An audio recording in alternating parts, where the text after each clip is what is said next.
Ngayon, pag-usapan na natin yung pay plan 2 o yung tinatawag na 3-up pass-up. Minsan, ang tawag dito sa pay plan na to ay infinity pass-up. Again, ipapaalala ko lang uli na kahit magkaiba at magkahiwalay ang pay plan 1 at ang pay plan 2, ay sabay nangyayari ang pay plan 1 at ang pay plan 2. Okay, maliwanag yun ha. Sabay sila nangyayari. In pay plan 2 o yung 3-up pass-up, kikita ka ng $20 sa lahat ng direct referrals mo.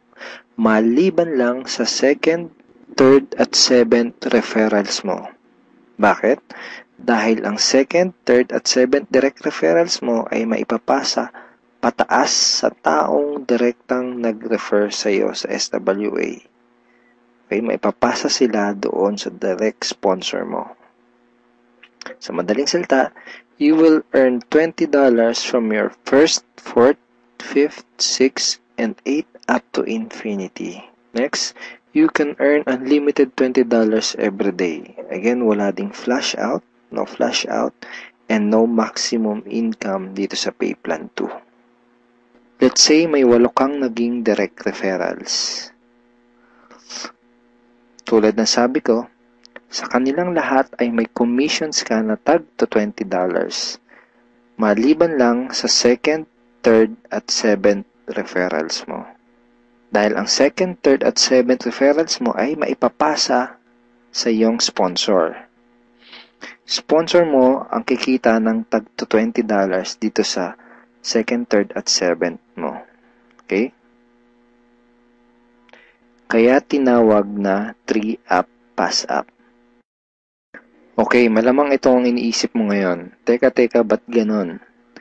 Ikaw yung nagpakahirap at ikaw yung nag-effort, bakit iba yung kumita or nakinabang? Huwag kang mag-alala. Yung pay plan 2 is actually a very powerful compensation plan na malaki ang pwede maging advantage para sa'yo. So, explain ko kung paano yun. Dahil lahat ng direct referrals mo ay gagawin din ng negosyo, lahat sila ay magkakaroon din ng mga referrals. Tama? At dahil ikaw ang kanilang sponsor, sila naman ang magpapasa ng kanilang second, third, at seventh referrals sa iyo. Okay? For example, itong si Mark. Kanyang second, third, at seventh referrals ay maipapasa niya sa iyo. Ikaw ang kikita ng tag to $20 sa second, third, at seventh referrals ni Mark. Okay? Ganon din kay Toby.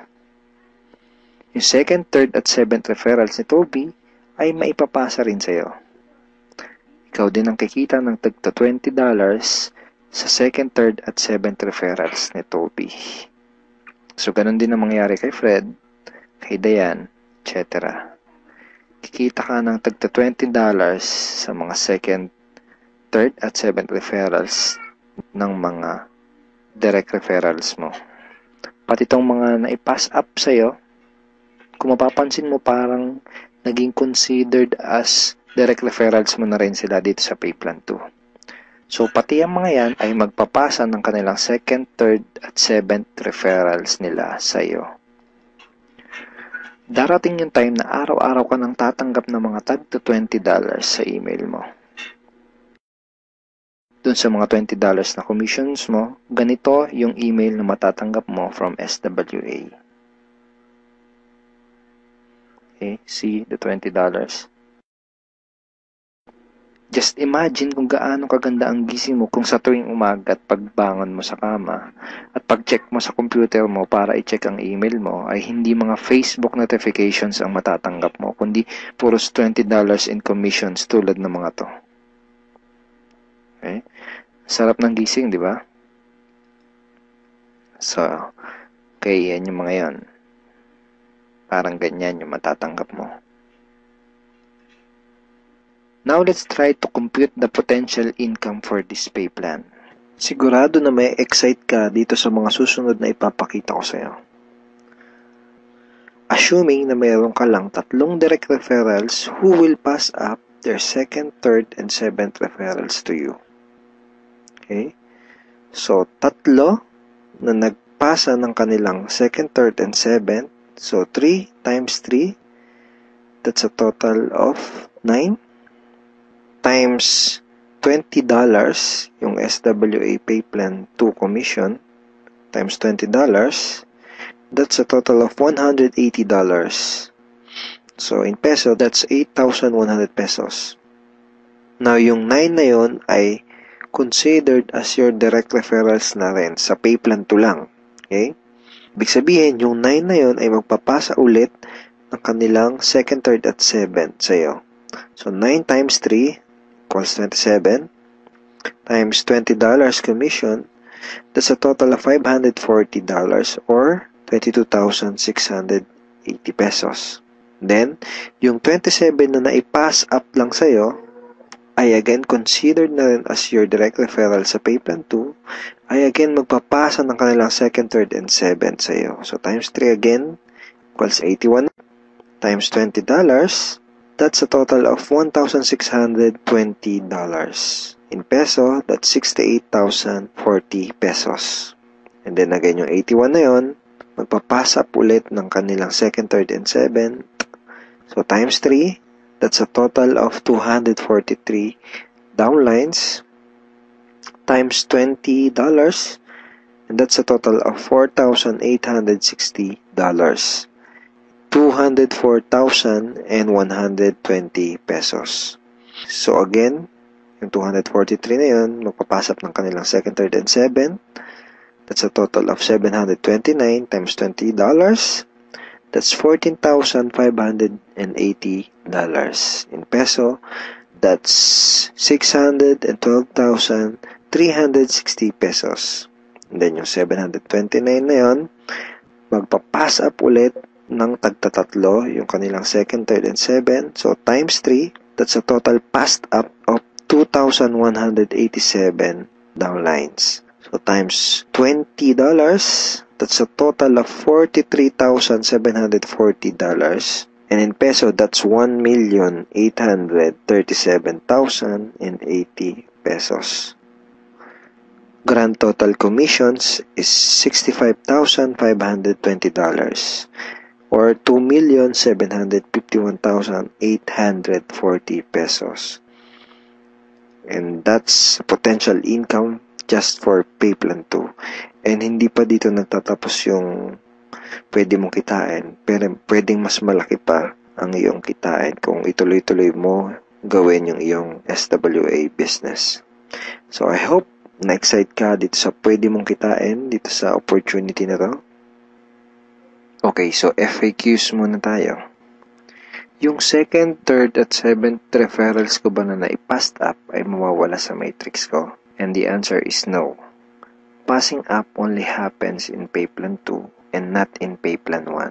So, yung mga referrals na naipapass up, sa Pay Plan 2 lang yun nangyayari at hindi sa Pay Plan 1. All your direct referrals will stay in your matrix and they will always follow you. Ibig sabihin, yung mga direct referrals mo, intact yun doon sa matrix mo at lagi lang silang magpa-follow sa'yo sa Pay Plan 1. Okay, next question. Pwede bang kumita sa Pay Plan 2 kahit wala akong ma-refer or sales? The answer is no. You only make commissions in Pay Plan 2 when you refer someone. Kita ka lang sa Pay Plan 2 kapag may na-refer ka. Or if your direct referrals pass up their 2nd, 3rd, and 7th to you. In other words, hindi ka kikita sa Pay Plan 2 kung wala kang mga direct referrals. Sa Pay Plan 1 lang posible yung pwede kang kumita kahit wala ka pang na-refer. Pero sa Pay Plan 2, hindi yun possible. Kung may mga additional questions ka pa, at kung may mga part ka na hindi naintindihan doon sa pay plans ng SWA, pwede mo uling panoorin itong mga video na to para mas maintindihan mo ng maigi yung compensation plan or yung pay plans ng SWA. So ngayon, ang pag-usapan natin ay yung mga benefits mo once na maging part ka na ng aming team, yung Team Unstoppable Internet Entrepreneurs. Once na maging part ka na ng team, ito yung mga training resources na makukuha mo. Magkakaroon ka ng access sa mga training resources na to. Okay? Yung mga information na nasa loob ng mga training resources na to ang magtuturo sa iyo kung paano ka magsisimula ng tama at kung paano mo gagawin ng tama ang iyong SWA business. So, once na maging member ka na ng SWA at maging part ka ng aming team, magkakaroon ka ng 100% access sa mga training resources na to. So, ano-ano ba yung mga nasa loob ng training resources na to? First is yung Team Unstoppable Internet Entrepreneurs Handbook. So, ito yan. Ito yung Internet Entrepreneurs Handbook. Nandito sa ebook na to, yung tinuturo namin na 3 strategies of promoting your business on the internet. Bakit 3 strategies? Kasi yung isa pang beginner, yung isa pang intermediate, at yung isa ay pang advanced. So, kahit first timer ka pa lang at kahit wala ka pang background sa industry na to, ay meron kami nakahandang trainings para sa iyo at para matulungan ka magkaroon ng tamang start sa business mo. Next is yung how to handle prospect objections. Okay, ito yan. Ito yung loob niyan. Basically, sa business na to, yung mga magiging prospects mo ay magkakaroon ng mga questions once na makita nila yung opportunity. And it's very important na alam mo kung paano sasagutin ng tama yung mga tanong nila. Most networkers ay nagfe-fail dahil hindi nila alam kung paano sasagutin yung mga question ng prospects or yung mga objections ng kanilang prospects. Okay, next is yung Ninja Network Marketing Scripts. How to talk to your leads and prospects on the phone. Okay, ito yun. Basically, these are sets of scripts na magagamit mo kapag kakausapin mo yung mga prospect mo sa phone or sa chat, pwede rin sa chat or one-on-one. Kung ikaw ay call center agent, I'm sure familiar ka sa mga scripts. Next ay itong how to sponsor your circle of influence properly. Okay, ito yun. Okay. So, ituturo din namin sa iyo kung paano mo i-approach ng tama yung mga kaibigan, kakilala at kamag-anak mo. Dito mo matututunan, dito sa ebook na to, mo matututunan kung paano sila i-approach ng tama. Okay? Yan.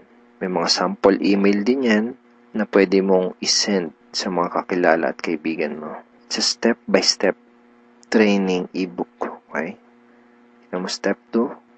So, isa to sa mga step-by-step na mag-guide sa'yo kung paano mo gagawin yung negosyo mo ng tama kung first time mo pa lang papasok sa ganitong klase ng business.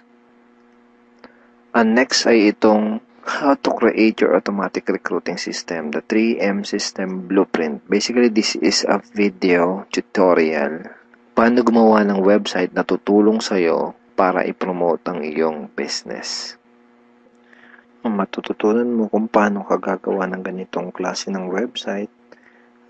Ito yung website na tutulong sa iyo para mas mapadali mong gawin ang iyong SWA business.